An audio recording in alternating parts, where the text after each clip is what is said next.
Early in my career, people would always ask, like, hey, what do you believe in?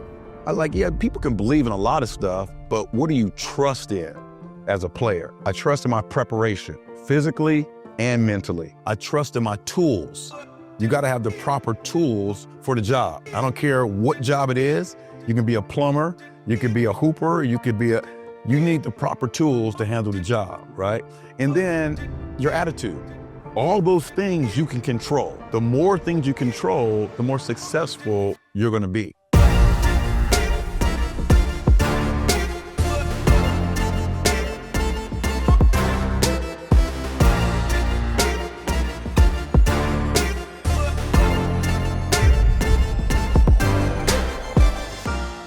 I'm Baron Davis, your host of Raiders Talk of the Nation. Today we're joined by one of the most respected defensive backs in the NFL. He was known for his leadership, his durability, his mentorship for younger players, and now he's known as an analyst, our Hall of Famer, my Hall of Famer, my cornerback, if I play safety, legendary Eric Allen, ladies and gentlemen. All right. Take me back to draft day. What were you thinking about yourself and then this journey into, the NFL? Obviously, times have changed, a little bit different. I didn't really expect to be in that spot. That's not something I planned on doing. I think nowadays, guys who are drafted in the top 3, they expect to be there. I mean, their whole life has been planned to kind of, be at that spot. For me, it was really about having a great experience in college. My whole goal was to win the Rose Bowl. Yeah. We were able to accomplish that. And after that, I really wanted to work for ESPN. I love football, but I didn't think, I was that kind of guy who was going to be able to, have a career or anything like that. So wow. I really wanted to just talk about the game that I love, But what happened was the year before, NFL had a strike. And a lot of those guys came back to campus. And so they were like, dude, man, here's how it is, We're like, oh, there's some guys up there that we're better than? Yeah. And so that next year, we were like, okay. And so, after having a great season in college, you're sitting there in April, you've done all the prep, the work, you went to the combine, you ran your times, you did all that. And so you just didn't have any idea where you were going to be drafted. But when I got that phone call, and it was the Eagles. Yeah. That was one of my favorite teams growing up. We had a guy from my neighborhood who played for the Eagles. It was just so exciting, man. And then along with myself, there were 4 or 5 other guys on my team. We all got drafted. So it was just kind of a great year. It was that moment that wow, I'm going to be playing on TV on Sunday. So you're excited. The difference between a college player and a professional player at that time, it was a huge gap. Maturity-wise, speed of the game. So there was a huge learning curve. Right. So when I got drafted, I was a second round. Yep. And the guy who was drafted ahead of me, Keith Jackson out of Oklahoma, was a terrific player. But the draft process, I learned that I was supposed to be the first guy. And so when I got drafted, Buddy Ryan, who's a legendary, defensive coordinator, 85 Bears. So I'm in his office and he's like, hey, kid, here's what I'm going to do. You're going to start for me, game 1.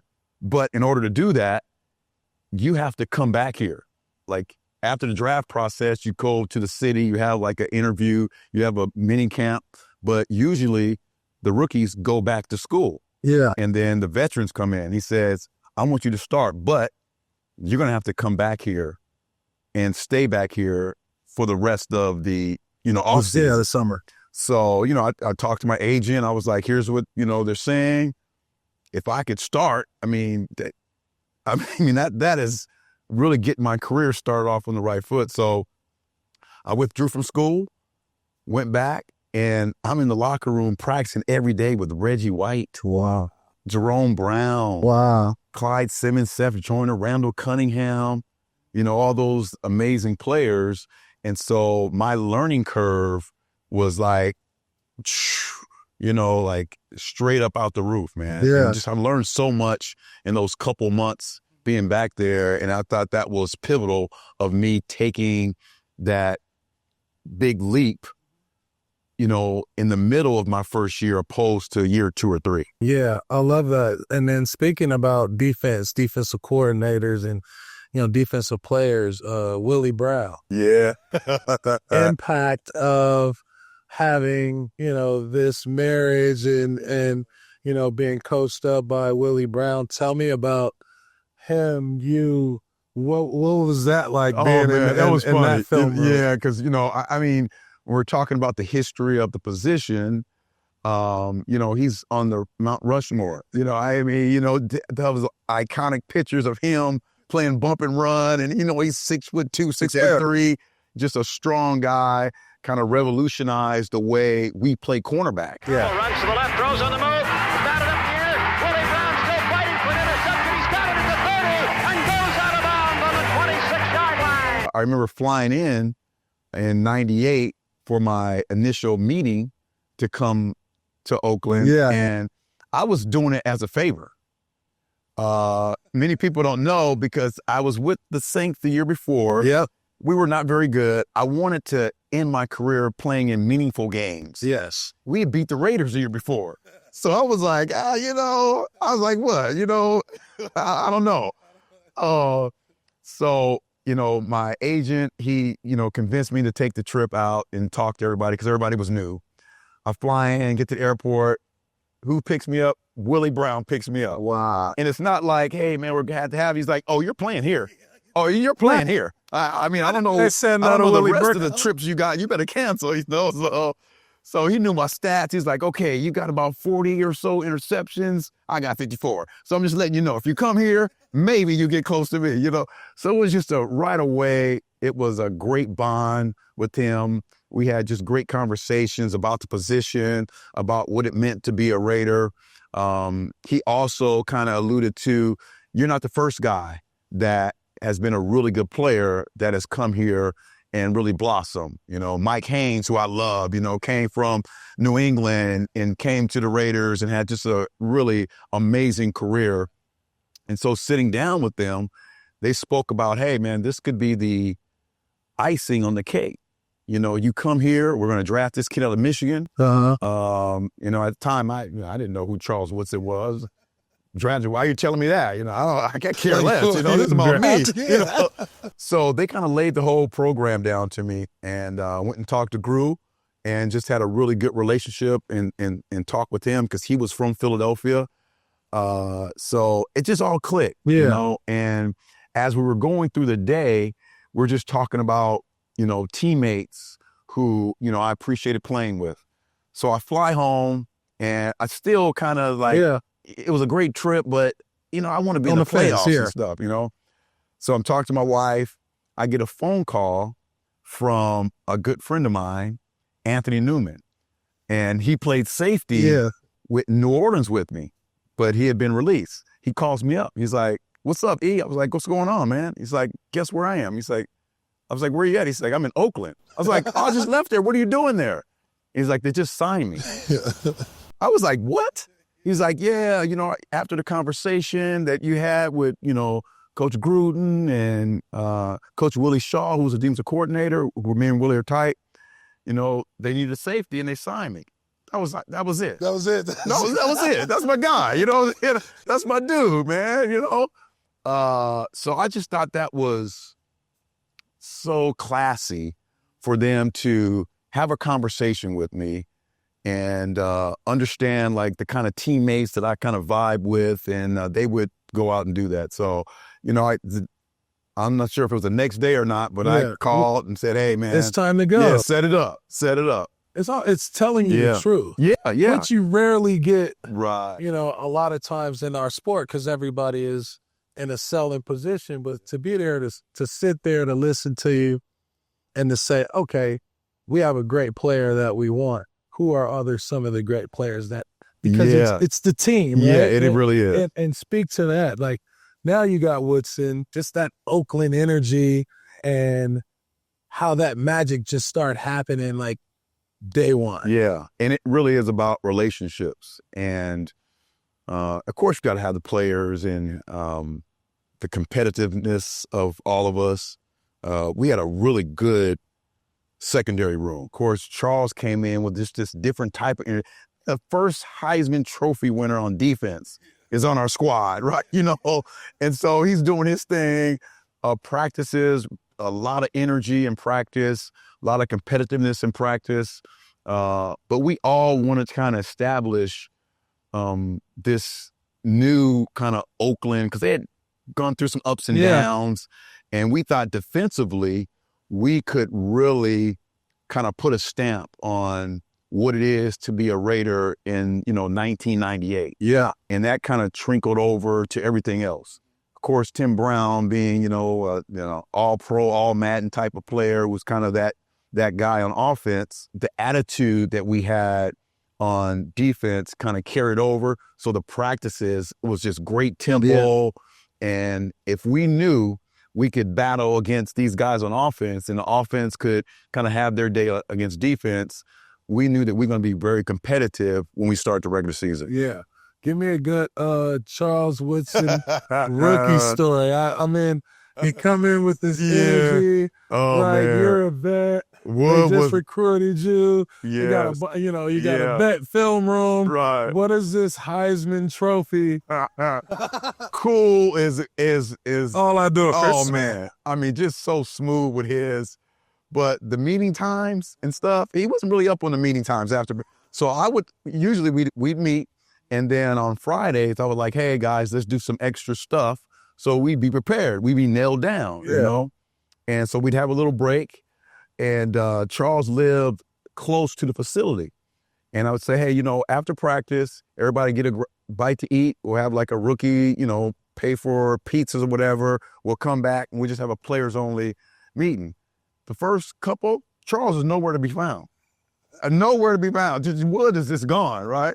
So we get word that he's at the crib. So I take all of the players, we go to his house. Oh, wow. Knock on the front door. He opens in a smoking jacket. What are we doing here? Bro, it's like, he is so cool. He's like, what's going on? I'm like, Wood, man, we're having a meeting, man. Let's do it.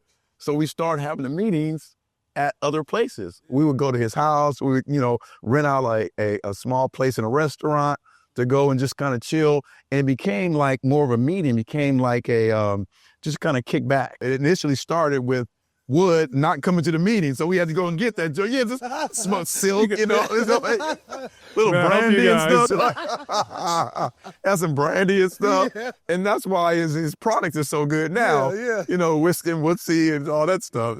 But yeah, just a great dude, man. I remember early in the season, we were playing some coverage or something where we were trying to bait the quarterbacks into throwing like the corner route, right? So we wanted to kind of give them the short route. We were playing like cover 2 or something like that. And a corner's never supposed to really pick off that flat route by the running back, right? Yep. So we're playing Arizona. Wood picks it off, takes it to the house. Everyone's celebrating. I'm like, okay, that's that. Hey, man, that's what's up. The next 2 weeks, the quarterbacks are pumping that. Wood's jumping it, and they're throwing the 7 behind him. The safeties are screaming. They're like, Wood, you can't jump that. Like, so it's a learning lesson. Yeah. Not all interceptions are good interceptions. No, for sure. You got to learn They from can that. be misleading. Oh, my God. The next couple of weeks, every quarterback was throwing pumps at him, and he was jumping it and leaving the safety back there. But, just a tremendous, tremendous athlete. Yeah. And was able later on, he had been traded to Green Bay. And we had, the NFL was doing some kind of NFL alumni deal. So I go out to Green Bay, and I'm in the tunnel, and he comes up behind me with a big hug, right? I was like, what's up, what's up? He's like, man, I'm sorry, bro. I'm sorry, OG, man. Because these dudes, they're doing the same thing. They don't want to study. They don't want to get in the film room. And I was like, see, I told you it's going to be your day. So it was great to pass the torch, so to speak. Yeah. And to see how he, became this phenomenal, all-around player and just one of the greats that we've seen. And if I had a little bit to do with that, I'm really fortunate. Yeah, I say you definitely had a big influence. I mean, if you look at the work, the work that you put in, and being a Oakland Raider legend, the interceptions, and more impressive, the 8 touchdowns. Yeah. Like, you were taking them things. Yeah, you gotta take it to the crib. Take it to the crib, How does that feel as a DB man. be able to? Yeah, that's the best feeling, man. Tell me one of those moments where you like, Right. oh yeah, I got him. So my whole thing, I think all great players have a superpower. I mean, you could be unbelievably, big, fat. Prime is so fast. Him and Darryl Green, 4'2" guys. I thought my superpower was really, I processed information and memorized plays and formations. I could watch a game and come back and okay, I know what they're trying to do here. So we get into that situation and everything would slow down. Right. And oh, okay, you guys are motioning here so you guys can throw the ball over here. All right, why am I going to go over there? I just wanted to be at the end of the play where the ball was. That was my whole thing.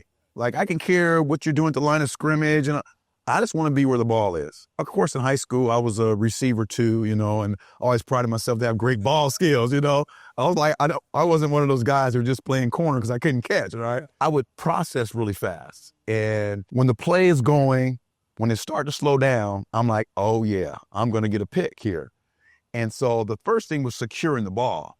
But after that, all you have to do is beat linemen, because this is the lineman back there, right? Or the quarterback, So I was thinking, hey man, if I catch it, and I'm on the outside, I'm going to the crib. And that was the whole thing. What quarterback would you look at and be like, or team and be like, oh man, I'm about to have a day. You know what? It's always those teams for There a was a player. couple. Troy in Dallas. Oh yeah. Because Troy was a timing quarterback. So he would put the ball, especially in the red zone, he would put the ball in the places where he wants the receiver to be. So if I'm reading, I'm going to be a step ahead. So if I'm in the slot and I know he wants to run a 7 route, a corner, and the receiver's up doing all this stuff, bro, I know where you're going. I know where you're going, dude. What are you doing? That way. Yeah. Why are you doing all this stuff, bro? And so guys who were, finesse or those kind of quarterbacks were guys I enjoyed playing against, system quarterbacks. Of course, the West Coast system was one of the best systems, but it's all based off of timing.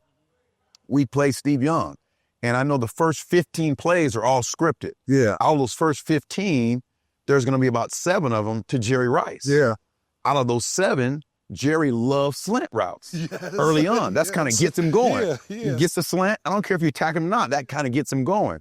So knowing that, I'm going to find out what formations he likes to run the slant out of, and we line up. And if it's early in the game, okay. You know what it is. Yeah, I know what it is. If you're a left-handed quarterback and Jerry's on the right, you can't have the running back on the right side because you'll hit him in the helmet. Right. So they swap the running back so Steve Young can throw the slant. So I'm going to sit right there. So that's kind of how I played the game. And that was my superpower, being able to kind of study film and be prepared for all those formations that affected me. And have this photographic memory. Yeah. When I played, I hate to talk about myself. When I played basketball, I was always would try to visualize the entire game, because I kind of, what the team is going to do. What these players, what their tendencies are. And so by having that photographic memory, it's you can pull from that. Yes, that is interesting how that, because I usually related it to baseball, like a pitcher. You have fastball, curveball, off speed, and when you're playing corner, yes, football's a team sport, right? Just like baseball, but when you're at bat, it's you and the pitcher. Right? So you have to remember, okay, I faced this guy a year ago, and I know he loves off speed on full count. Yeah. So that's kind of how I always looked at playing cornerback, as a more of a baseball aspect to it. I love that. And I mean, workhorse. Yeah, yeah. Workhorse. If I were to describe you, workhorse. Yeah. The best ability is availability. Yes. Yeah. 214 Yeah. plus consecutive starts. Yeah. Yeah. I mean, Yeah, man. Hey, you talking about day one? right? till Yeah, day zero. yeah. I tell you, I took a lot of pride in that, and early in my career, it's like, people would always ask, was like, "Hey, what do you believe in?" I was like, "Yeah, people can believe in a lot of stuff, but what do you trust in as a player?" I trust in my preparation, physically and mentally. Right? You got to trust it. I trust in my tools. You got to have the proper tools for the job. I don't care what job it is. You can be a plumber. You could be a hooper. You need the proper tools to handle the job, right? And then your attitude. All those things you can control. The more things you control, the more successful you're going to be. And so that's kind of how I always plotted. After you get through those years where you're just out there running and jumping, you got to be able to have like an even where you're still athletically able to do some crazy stuff, but you're not basing your whole game on that. You're basing your game on the balance, on the other stuff that you can control. And so that's really, really pivotal and really important that these young players today understand that, yes, you could run and jump and all that stuff, but everybody else can too. So it's going to come down to, what do you really trust in that you can go into every game and know that these things that I can control, I'm going to control them. And if you are not on the top of your job, I'm going to have a day. Hall of Famer, congratulations. Thank you, my man. It's truly an honor here to be present among so many amazing football players, guys who had impact in my life. These men have helped me understand that you have to have passion, devotion, abundance of patience. How special is that for you to be recognized, in this elite group of people? I've always been at peace with my numbers and impact. And going back to the conversations I had with Willie, right? He would always mention, like, hey, if you get 50, you're probably going to be in if you play corner. He brought that up a lot, right? And like I said, he had 54, and that was kind of my goal. I was like, I'm going to either get you or beat you or pass you, Totally. So I was always like at peace with that. It's like, I didn't know when it would happen, but towards the end, it's like, hey, I have to get to this number in the course of helping my team win, being in playoff games, being a good leader in the locker room, those kind of things. All those things you think about when you think about Darryl Green, Dion, being a good leader, being a baller, having the ability to affect games from game 1 to game 200 and whatever, how many I played. All those things are critically important as you're going through your career. Even the last game that I played, which is the tuck rule, sitting in the locker, I thought about everything else other than the Hall of Fame. I thought about, is this it for me? And if it's not, why do I want to come back? All those things. Right.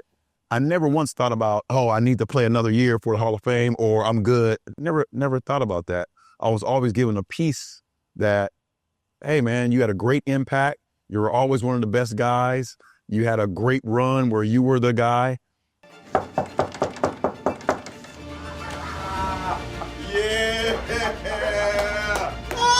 What's up, my boy? How you doing, man? Great, man. Oh, this is awesome, man. Let me be the first to welcome you to the Pro Football Hall of Fame, class of 2025. Oh, man. After that knock, it's just so emotional, because you think about all the people who had supported you, and it validated, not me, because I played. Yeah. And you get the respect after the games, pre-game, post-game, coaches, players. Yeah, oh, man. for sure. You get all that.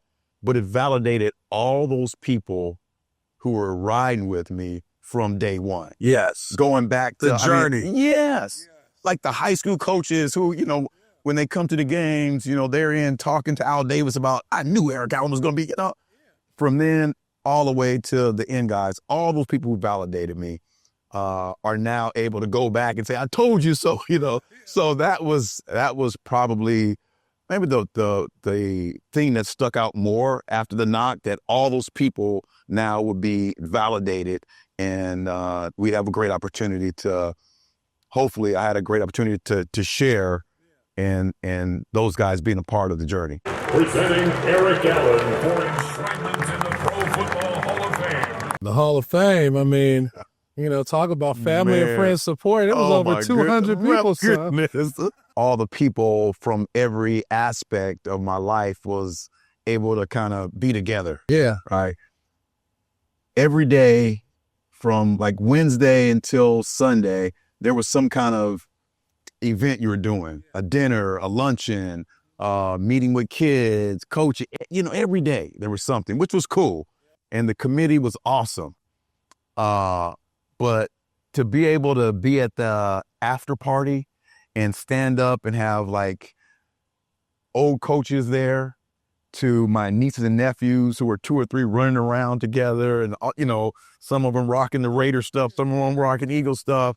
Man, I would do that every week if I could get that group of people together again. Older teammates, guys who, weren't a big part of like the Raider team, but for me, so I got injured in '98, tore my ACL, right? For a cornerback, year 10. Yeah. That's tough. Like, hey man, not many people are able to come back and perform. I say that because there was a receiver who was in a practice squad. His name was Rodney Williams. And he worked me that whole like off season and summer. And he wasn't Tim Brown. He wasn't a guy who was going to play and score touchdowns. But man, he helped me so much get over the hump, being able to break on balls, be physical. He did it all, man. He worked with me hand and foot, and he showed up. And so that's what I'm talking about. All kind of guys from every area of my life showed up, and that's why that weekend was so special.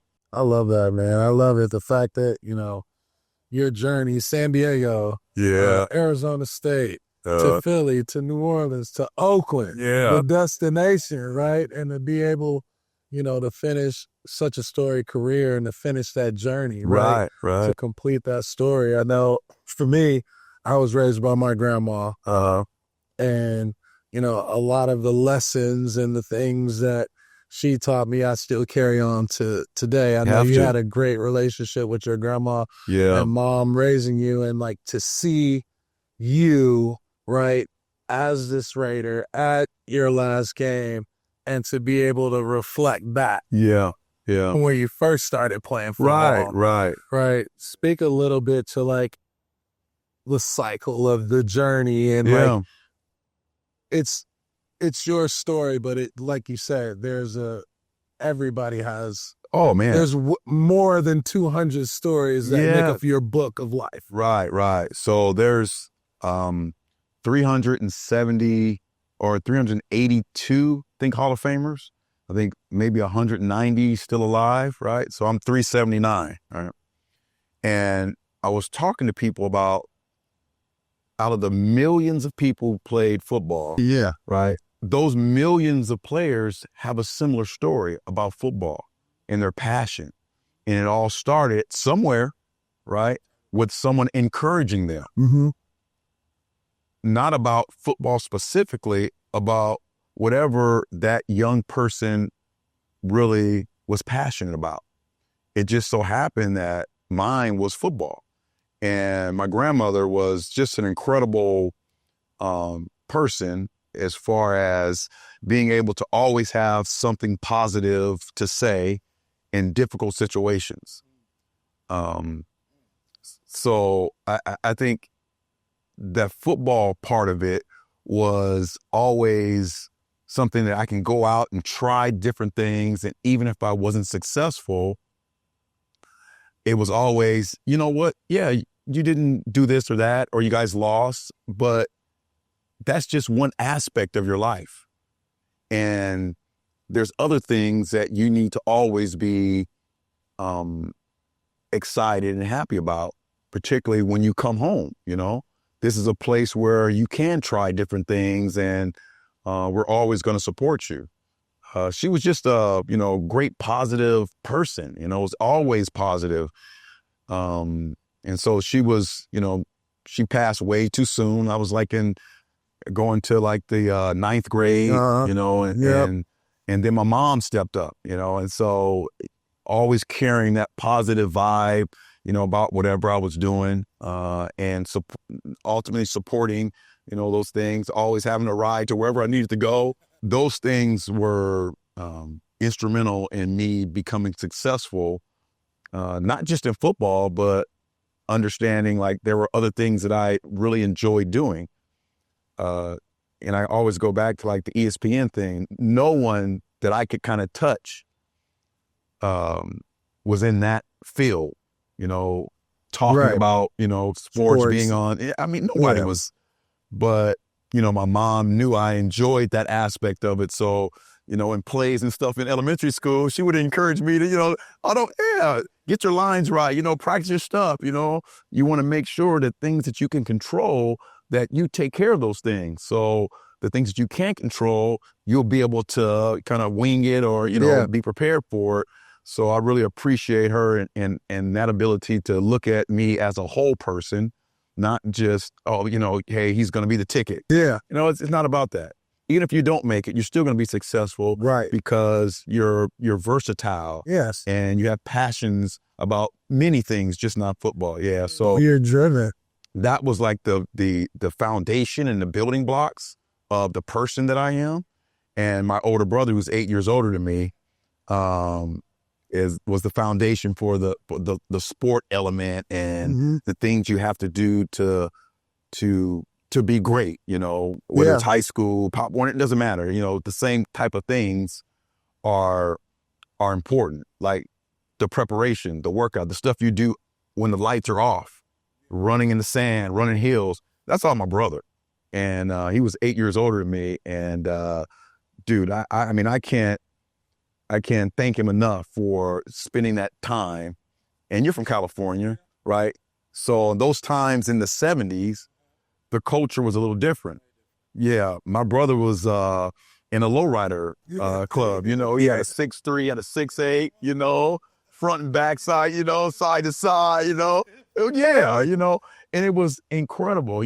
Like they would come by on Sundays, and I remember I would have my Windex, my Armor All, and I would buff out the Kragers. Oh yeah, they and gave do some the money. wheels. Yeah, and they break me off with a couple bucks. I was so excited. Sometimes I get to ride in the car, and just be. I was in heaven, in that process. But he told me, "Hey, man, this is not you. This is for me. This is not you. You have a different path." So just kind of want to appreciate him and I hope I gave him his flowers during the speech. So yeah, I mean, and I mean, I would say it's part of your DNA when you see it when you play. Yeah, You are a low rider. You got a little swag, with the hot, we know what that means on that football field. And so, just to thank you, for me, as a fan, as a part of, Raider Nation and Raider Talk of the Nation, I think we're just happy to get more insight, get to know that journey, because, I'm watching and I'm like, man, he's so smart. He's so fundamentally sound. Yeah. He locks up and then he's mean. Yeah. And you're like the nicest dude. Yeah, you got to turn it on and off, you got to turn it on, and that's what's great about it. I just hope that the thing that I wanted to do also is always kind of represent, my city and the state, obviously. And, I would always have hats on the sideline. Yep. Usually backup quarterbacks used to wear hats. I started early. I'd always have a hat. People would send me hats from home, as long as they were green or, later on with the Raiders, I always sported a hat, had long sleeves, kind of representing my city, my state, you know. So hopefully, Yeah, you got Raider Nation you had was, the swag, yeah, man. I Raider tried. I Nation, tried. We rock with the Hall of Famer. Yeah. Hall of Fame inductee, Eric Allen. Raider Nation, we love you. We really appreciate everything you've done for myself and my family. We're just so happy, man, and honored to have you on this show. And I would say, lastly, how, tell us something that we can support as the nation that you got going on. I know you're a pathfinder in media. You're a Hall of Famer now. Now you're about to be a Hall of Famer in media because, you're one of the first to do it and you do it so well. So thank you for that. Yeah, too. I think, the last couple of years, football has been kind of under the microscope, especially with young football players, and you get to college NIL. I just want to make sure that we all kind of the community supports like youth football. It's still an amazing place for young boys to get leadership potential, leadership opportunities. All those years of playing, you're leading your teammates. Yeah. And I just want to make sure that they understand and know like that stuff is going to help them in the business world, right? And it's not everyone gets to be on a football team and is in that really unique setting over and over. In the summers, you're working and you're going through difficult times, and we always seem to come out on the other end a lot better after those summer workouts. So just if you have a young guy out there playing or wants to play, just really support it. It's a great sport, and we need to continue to support it. If I were to describe you, it's like a maestro over there at cornerback. All a right. maestro, a mechanic, Yeah. an engineer, right? Yeah. Because you're a tough guy. Yeah. You got to be a tough guy, and we just appreciate, the style, the grace, the education, and the ability to, watch you and lead us, to great times and sharing those memories and having you on Raider Talk of the Nation. I appreciate you guys having me. This is great. Yeah. Thank you, For sir. sure. Yep. Anytime, man. Anytime. You know that.